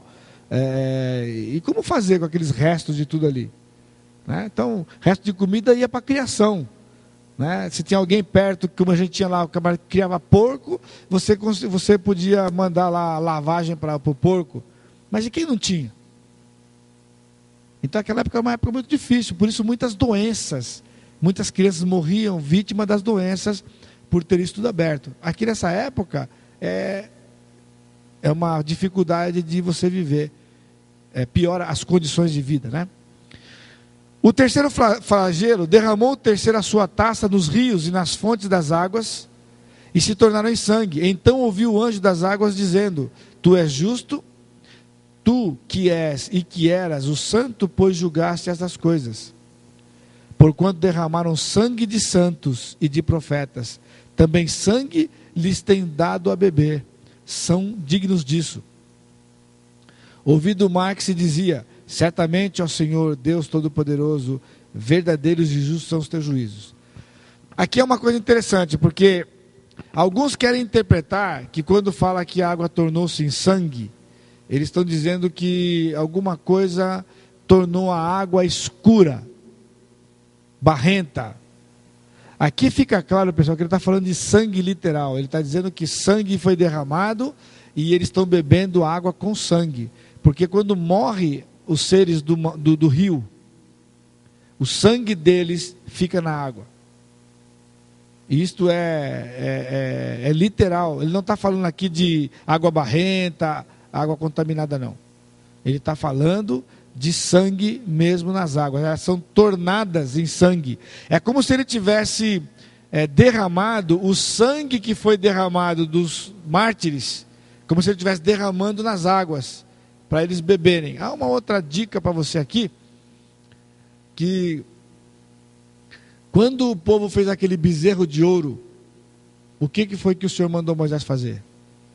Moer aquele e colocar na água para o pessoal beber. O resultado da idolatria deles. Então isso daqui é a ideia de que é como se Deus tivesse pego o sangue do pessoal que foi martirizado, que foi perseguido, que foi por causa das coisas de Deus, e colocasse nas águas e dessem para eles beber a água com o sangue daqueles que eles mataram. Ok? O quarto flagelo, o quarto anjo derramou a sua taça sobre o sol, e foi-lhe dado queimar os homens com fogo. Com efeito, os homens se queimaram com intenso calor e blasfemaram o nome de Deus que tem autoridade sobre esses flagelos, e nem se arrependeram para lhe darem glória. Derramou o quinto a sua taça sobre o trono da besta, cujo reino se tornou em trevas, e os homens remordiam as línguas por causa da dor que sentiam. Blasfemaram o Deus do céu por causa das angústias e das úlceras que sofriam, e não se arrependeram de suas obras. Hoje você vê essas catástrofes que têm acontecido aí, de enchentes, às vezes você escuta pessoas que ficam dizendo, né, onde está Deus, por que Deus permite isso aqui? E quando você vai às vezes falar de Jesus para algumas pessoas, eles falam, Deus não existe. Como que Deus existe e acontecem essas coisas? Então eles fazem uma ligação direta da tragédia com Deus. Eles não entendem que aquela tragédia não foi Deus que deu ou Deus que não impediu. Aquilo é o fato de que o homem está colhendo aquilo que ele tem plantado. Né? O pecado entrou no mundo e o pecado traz essas coisas. Não é Deus que está fazendo isto. Né? Muito do que tem de juízo na Bíblia, no passado, e muito do que acontece na vida do crente hoje, não é Deus agindo, é Deus deixando de agir. O crente tem muito medo da mão de Deus. Mas o que significa ter mão da mão de Deus? Que ele vai pesar sobre ele? O crente sofre porque Deus tira a mão. Deixar, quando a Bíblia diz que Deus endureceu o coração de Faraó, foi deixar Faraó à mercê do seu próprio coração. A gente fala muito sobre o casamento, investe muito no casamento, e às vezes você encontra uma pessoa assim, Eles estão vivendo muito mal, mas não se separam. E aí quando você está falando com eles, eles falam assim, a gente não separa porque a gente tem medo de Deus. Isso é um tremendo do engano. Eu não estou dizendo que ele tem que separar, mas a pessoa que diz que não separa porque tem medo de Deus e vive que nem gato e cachorro, ele não está entendendo que viver como gato e cachorro é tão complicado quanto a separação. Porque viver como eles vivem é resultado da rebeldia de não aplicar os princípios de Deus que ele deixou na sua palavra para viverem juntos. A disciplina de Deus já está ali por estarem vivendo fora dos princípios. E eles acham que Deus vai fazer alguma coisa com eles, né? Não, vai deixá-los como está. Vai deixar como está. O casamento que Deus planejou é quando homem e mulher, pela graça de Deus, buscam fazer os seus papéis na palavra. Você consegue entender o que eu estou dizendo? Que divorciar é tão complicado quanto viver um casamento sem consertar. Então eles não divorciam porque tem medo de Deus, no entanto, vivem aquela vida e não tem medo de Deus por estar vivendo aquela vida fora do princípio. Muitas vezes dando mau testemunho, né? E de novo, fique claro que eu não estou dizendo que tem que separar, o que eu estou dizendo é que tem que consertar. Não separa porque Deus não aprova e conserta para viver bem, como Deus colocou na palavra e está à sua disposição aqui. Fazer o que o outro gosta, não fazer o que o outro não gosta. Esse é o grande princípio. Sexto flagelo, derramou o cesto a sua taça sobre o grande rio Eufrates, cujas águas secaram, para que se preparasse o caminho dos reis que vêm do nascimento do sol. Então vi sair da boca do dragão, da boca da besta e da boca do falso profeta 3 espíritos imundos semelhantes a rãs, porque eles são espíritos de demônios, operadores de sinais, e dirigem aos reis do mundo inteiro com o fim de ajuntá-los para a peleja do grande dia, Deus Todo-Poderoso. Eis que venho como vem o ladrão. Bem-aventurado aquele que vigia e guarda as suas vestes, para não andar nu e não se veja a sua vergonha. Então os ajuntaram no lugar que em hebraico se chama Armagedon. Então aqui, está percebendo que está chegando bem no fizinho da tribulação? Porque o sexto flagelo é quando o rio Eufrates é seco para que o pessoal do Oriente venha para juntar-se ali naquele vale de Josafá, que vai desde o norte lá ao sul, né? 16 quilômetros ao sul de Nazaré, 24 quilômetros mar dentro, né, da terra para dentro do mar Mediterrâneo para dentro, tem o vale. E ali ele vai ser ligado até Edom, que está ao sul, no território de Israel, e vai formar o Vale do Josafá, começando com o Vale de Israel, lá em cima, até o Vale de Josafá aqui no sul, e ali eles vão se juntar todos para a peleja. A princípio estão vindo contra o anticristo, mas quando o Cristo vier, eles vão todos se juntar e voltar-se contra o Senhor Jesus Cristo. Então derramou o 7º anjo a sua taça pelo ar, e saiu grande voz do santuário ao lado do trono, dizendo: feito está.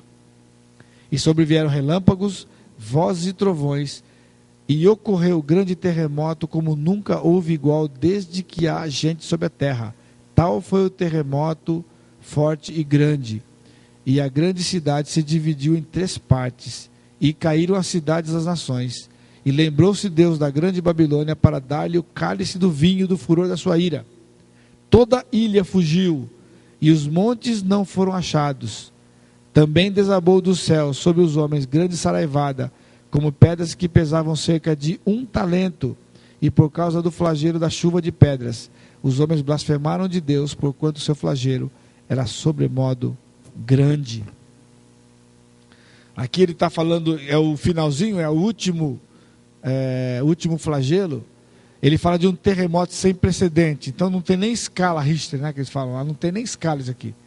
Quando ele vier, ele vem para chacoalhar a terra toda. E o terremoto vai provocar enchente. Porque ele está dizendo que vai subir a água, que vai cobrir as ilhas e vai cobrir os montes. E haverá uma saraiva, né? Chuva que tem fogo e tem pedras que vão cair. né? Então, acredito que último flagelo, essa última taça, vai provocar, a exemplo do dilúvio, estão ouvindo? Uma remodelação da crosta terrestre, da terra. Porque ela vai perder aquela topografia que ela tem hoje, para ter uma topografia mais uniforme, que já é o preparo para o milênio. Porque no milênio, as condições de terreno vão ser diferentes do que a gente tem hoje. Porque vão ter terra para todo mundo, como eu li lá em Isaías para vocês, né? Esse terremoto, ele fala que vai fender a terra, vai dividir a cidade de Jerusalém em 3 partes. Então, as cidades todas vão ser chacoalhadas. Isso significa que ele vai fazer esse acomodamento. Hoje tem se extraído muita coisa lá do solo, né? Tem vazios lá dentro, que vai novamente se acomodar. E eu acredito que, quando ele fala que os montes vão sumir, né? É porque haverá um outro nivelamento, né? Certamente pelo poder de Deus, né? Não necessariamente tudo isso aqui é explicado naturalmente. É que haverá uma mudança da topografia da terra para preparo para o milênio. Ok? Pessoal, vamos ficar por aqui, 10 para as 10. Assim, eu tenho uma coisa para consertar. O Paulo conversava comigo aqui no intervalo, até porque está sendo gravado, para não ficar uma informação dada erradamente, né? Ontem, quando falamos dos planetas, né? Eu falei que o Marte era o planeta mais próximo do Sol. Na verdade, Mercúrio é o planeta mais perto do Sol, né? Então, para não ficar a informação aí distorcida, né? E para ficar claro que há outros planetas. Obrigado, Deus abençoe vocês.